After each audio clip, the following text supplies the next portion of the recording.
आज हम जिस दुनिया में रह रहे हैं वह तकनीक और विकास से भरी हुई है, लेकिन इसकी शुरुआत लाखों साल पहले हो चुकी थी। तब न कोई शहर थे, न घर और न ही कोई टेक्नोलॉजी। उस समय केवल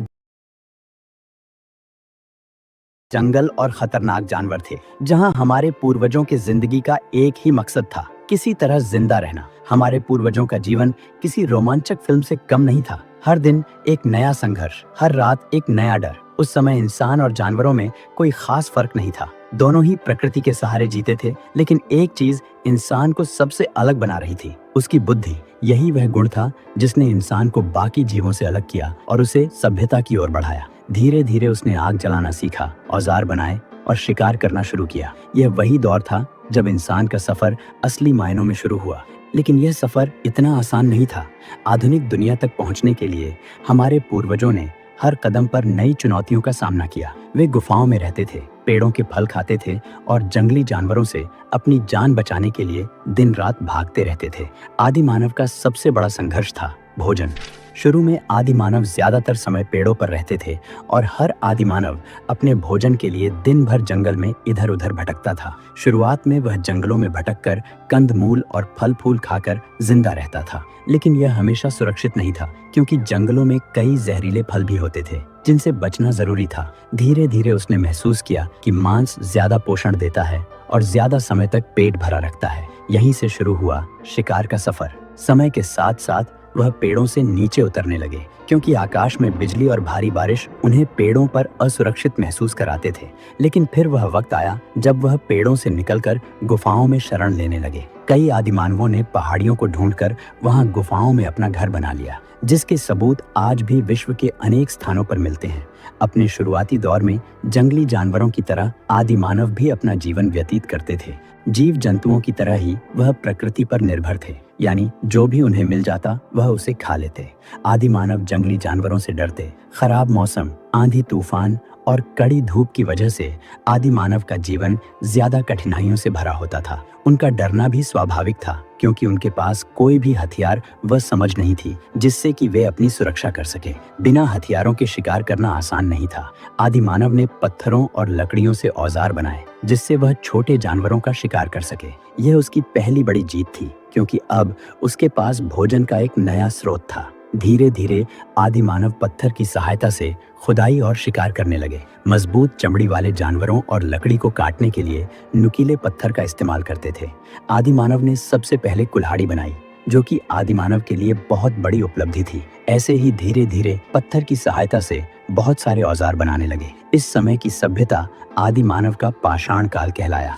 शायद आज के दौर में हम आग को एक साधारण चीज मानते हैं, लेकिन हमारे पूर्वजों के लिए यह किसी चमत्कार से कम नहीं थी। जंगलों में जब बिजली गिरती थी तो पेड़ों में आग लग जाती थी। शुरुआत में आदि मानव इससे डरता था। आदि मानव अधिकतर जंगलों में आग लगा देते थे, परंतु उन्हें समझ नहीं आता था कि यह क्या चीज है। आदि मानव आग को सबसे खतरनाक जानवर समझते थे, क्योंकि आग से जंगल के सभी जानवर, चाहे वो शेर हो या हाथी हो, सब डरते थे। एक बार आदि मानव ने यह गौर किया कि आग पानी के संपर्क में आते ही नष्ट हो जाती है। फिर आदि मानव आग से बचने के लिए नहरों और तालाबों की तरफ भागते थे। आदि मानव ने पत्थरों को आपस में रगड़कर खुद आग जलाने की तकनीक सीखी। यह एक क्रांतिकारी मोड़ था, जिसने उसके जीवन को पूरी तरह से बदल दिया।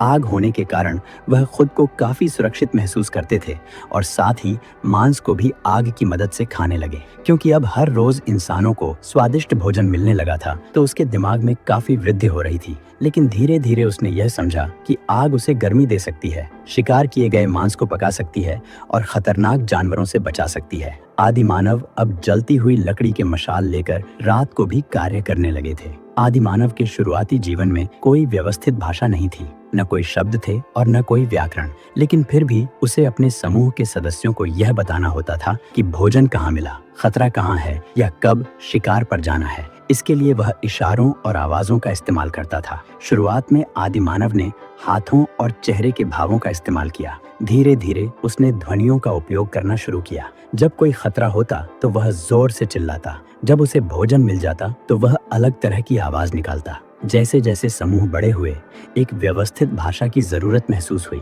धीरे धीरे उसने कुछ ध्वनियों और संकेतों को जोड़कर संवाद करने का तरीका विकसित किया। यहीं से भाषा का जन्म हुआ, जिसने पूरी मानव सभ्यता को आगे बढ़ाने में मदद की। लगभग 20 लाख वर्ष पहले कुछ आदि मानव अपनी मातृभूमि को छोड़कर उत्तरी अफ्रीका, यूरोप और एशिया की ओर बढ़ने लगे। चूंकि उत्तरी यूरोप के बर्फीले जंगलों और इंडोनेशिया के गर्म घने वनों में जीवित रहने के लिए अलग अलग अनुकूलन की आवश्यकता थी, इसलिए मानव आबादी ने भौगोलिक परिस्थितियों के अनुसार खुद को ढालना शुरू कर दिया। इसी क्रम में मानव की विभिन्न प्रजातियां विकसित हुईं और प्रत्येक को वैज्ञानिकों ने लैटिन नाम दिया। जैसे जैसे समय बीतता गया, मानव सभ्यता और संस्कृति में एक क्रांतिकारी परिवर्तन आया, जिसने भविष्य में उनकी जीवन शैली को पूरी तरह बदल दिया। शुरुआती दौर में सभी आदिमानव अकेले रहते थे, लेकिन फिर धीरे धीरे वे परिवारों के साथ झुंड में रहने लगे। समूह में रहने से उन्हें सुरक्षा और भोजन जुटाने में मदद मिलती थी। वे पेड़ों और गुफाओं में शरण लेते थे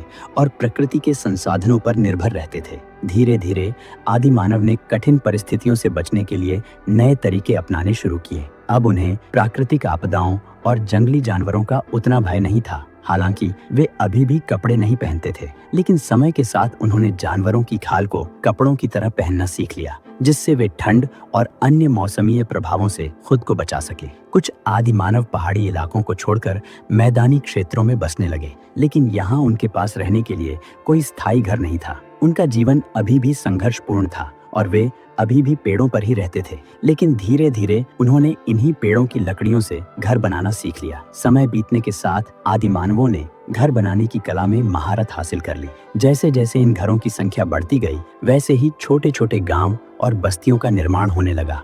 अब सभी आदि मानव मिलजुल कर रहने लगे थे, जिससे उन्हें न तो खाने की समस्या हुई और न ही जंगली जानवरों का डर सताता था। सर्दियों के मौसम में वे अपने घरों में आग जलाकर सुकून से रहने लगे। कई आदि मानव नदियों के किनारे जाकर बस गए, जिससे उन्हें पानी की उपलब्धता में आसानी हुई। आदि मानव की सबसे बड़ी ताकत थी आग और लकड़ी से बने हथियार। आग ने न सिर्फ उन्हें ठंड से बचाया, बल्कि भोजन पकाने और जंगली जानवरों से सुरक्षा में भी मदद की। लकड़ी और पत्थर से बने हथियारों ने उन्हें शिकार करने और अपने बचाव में सहायता की। अब उनके पास पीने के लिए पानी, खाने के लिए भोजन, रहने के लिए घर और शिकार के लिए हथियार थे। इन सुविधाओं ने उनके जीवन को पहले की तुलना में काफी सरल और सुरक्षित बना दिया। अब तक आदि मानव ने शिकार करना, आग जलाना, घर बनाना और संवाद करना सीख लिया था, लेकिन असली विकास तब हुआ जब उसने कृषि शुरू की। पहले वह भोजन के लिए पूरी तरह से प्रकृति पर निर्भर था, लेकिन फिर उसने देखा कि बीज जब मिट्टी में गिरते हैं तो उनसे नए पौधे उगते हैं।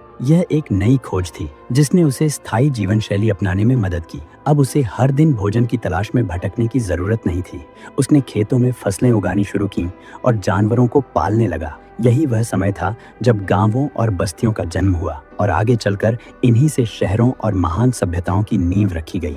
आदि मानव से लेकर आधुनिक इंसान बनने तक का यह सफर लाखों सालों में पूरा हुआ। संघर्ष से शुरू हुई यह कहानी आज विज्ञान और तकनीक के इस दौर तक पहुंच चुकी है। लेकिन अगर हमारे पूर्वजों ने यह सब न सीखा होता तो शायद आज हम यहाँ नहीं होते। तो अगली बार जब आप किसी सुविधा का इस्तेमाल करें तो यह जरूर याद रखें कि इसे हासिल करने के लिए हमारे पूर्वजों ने कितनी मेहनत और संघर्ष किया होगा। लेकिन क्या आपने कभी ये सोचा है कि हमारे पूर्वजों ने मांसाहारी भोजन को छोड़कर शाकाहारी भोजन की शुरुआत क्यों और कैसे की? अगर आप भी ये जानना चाहते हैं तो इस वीडियो को एक लाइक और चैनल को सब्सक्राइब करके आपके सामने आई इस वीडियो पर क्लिक कर दीजिए। मैं आपसे फिर मिलूंगा ऐसी ही किसी इंटरेस्टिंग वीडियो के साथ। तब तक के लिए धन्यवाद।